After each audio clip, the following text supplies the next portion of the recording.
I got, I actually bought a Lionel's, something from Lionel this year that I wanted to show you guys and all that. Plus, I have another surprise kind of package that came in the mail. Uh, and other than that, I just wanted to kind of say, hey, I know that you guys were anxious about the crane build and all that kind of stuff. It's been really tough for me to get to it.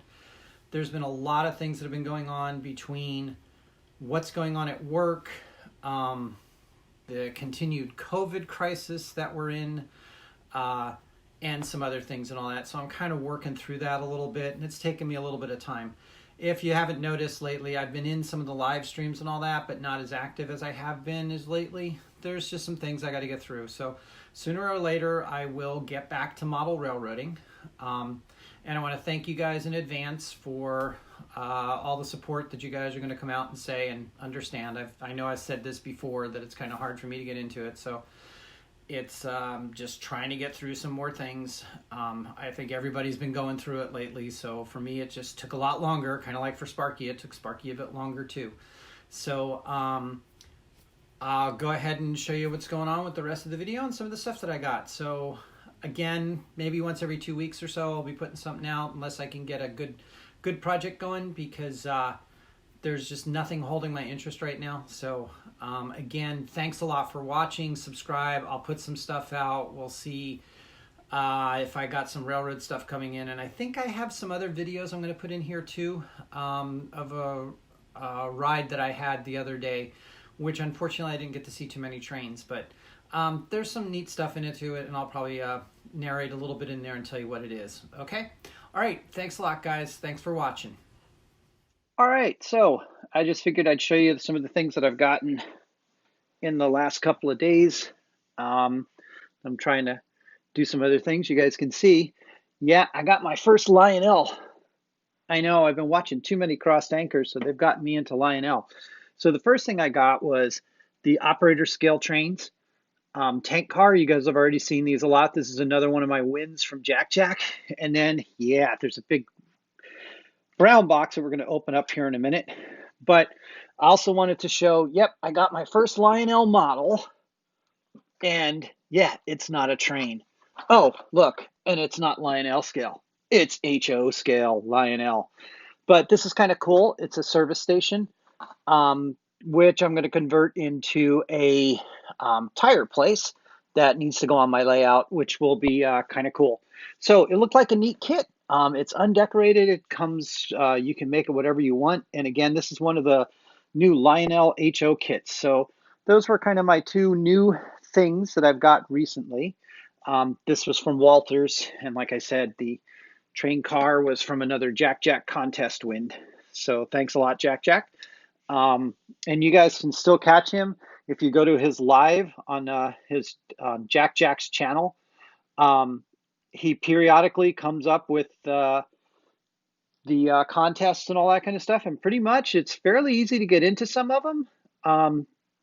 So, you know, stop by his channel and check it out. Hey, so this is a short trip that I took to Puget Sound Naval Shipyard that I could go around it. That's the power plant there. That's a servicing facility of some sort. You can't see them, but that's all their flat car storage. This is where their rails are at. And then over here we have the fleet that's going to be dismantled. I'm not exactly sure. I can't remember which aircraft carrier is in there right now. It's one of the older ones, but there's a good shot of how big they actually are. This is a propane car that was sitting out by itself. And then this is the propane filling operations, which I thought was kind of cool. We also have a maintenance away truck. All right, so what's in the big brown box? Well, let's see. It's awful tall. You guys have no idea how tall this is. Didn't get it during Amazon days. Actually got it after Amazon days because they had a better deal on it. Let's see. What do we got? So this is the actual unboxing. So we're going to see how this works. It's usually been pretty easy for most people. This is one of those, got to grab the package.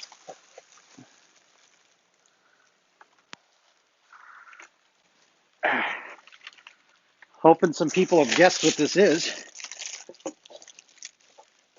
Come on. All right.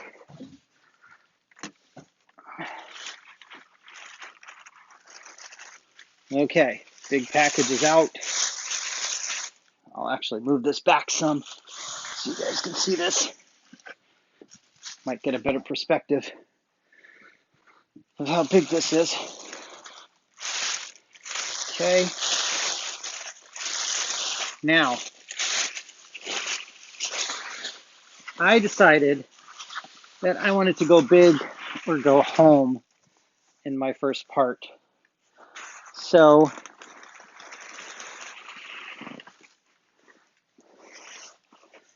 I decided to get the Anycubic printer, the DLP. So this is a liquid resin printer. The cool thing about this kit, besides getting the tower, and I'll tell you a little bit why I got this particular model, which was a little bit more. The model that you can get that a lot of people use as a starter is like $100 or so, $180 or something like that. This kit actually comes with, well, most of them come with the tools and some masks, the scraper, your adjusting levels and all that kind of stuff. Normal power cord. Everything has a power cord nowadays. Whoa. After sales service card and the Anycubic guys, where it came from. You get the software, obviously. This is actually one of the filter plates, so you get an extra filter plate to put on it. Rest of the power pack. Some more adjusting devices. This is a little hex head screw. They gave you the hard drive. The other thing that it came with was 500 milliliters, basically, of their basic printing sensitive resin. So this is their normal resin. I actually have some more resin coming. That is their, how did they call it? Their environmentally friendly stuff, which is supposed to be a little less odor. However, one of the cool things about this, so I got the next one up, which the cost of it was $380 or so. Plus it came with those extras. However, the difference between this one and your basic starter model, let's get that out of there. Unwrap this from the bottom. Nice packaging out of the way. So for those of you guys that have not seen one of these before, this is the totally enclosed one that comes complete with the setup already done. Since this is the liquid one, it actually needs ultraviolet to cure. Very well packed. They did a nice job of packing everything. This is the actual leveler. And then some funnels.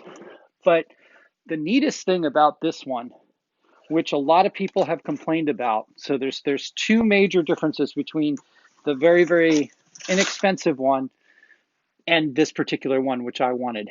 So first of all, it has two guide rails for the axes. And because those guide rails are there, that means that this will pull up a lot straighter. So apparently when you get just the single axis in the middle, they sometimes have some problems with them. So I decided that that was a good upgrade. The other thing that is real important that this has, I don't know if you guys can see them, but back here and back here, those are carbon filters.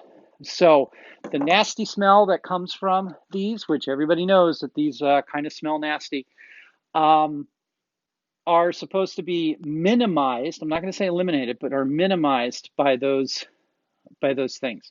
So yes, I decided to get into 3D printing. This is my first one, the Proton Anycubic. So we're going to see how that starts working, and maybe I'll do a little bit of series, tell you about some of the things that I got with that. So with that said, that's kind of my mail call for this time. I've got a few more things that are coming in the mail and I'll show you guys. But as I said earlier, I'm kind of backing off on the model railroading right now. There's a lot of things going on in my life, and I just need some time off. I need to process whatever I need to process on my own. So, and that a lot of times doesn't include model railroading. It includes you guys in the community, but not so much working on the hobby. So, thanks for watching, and I will see you guys soon.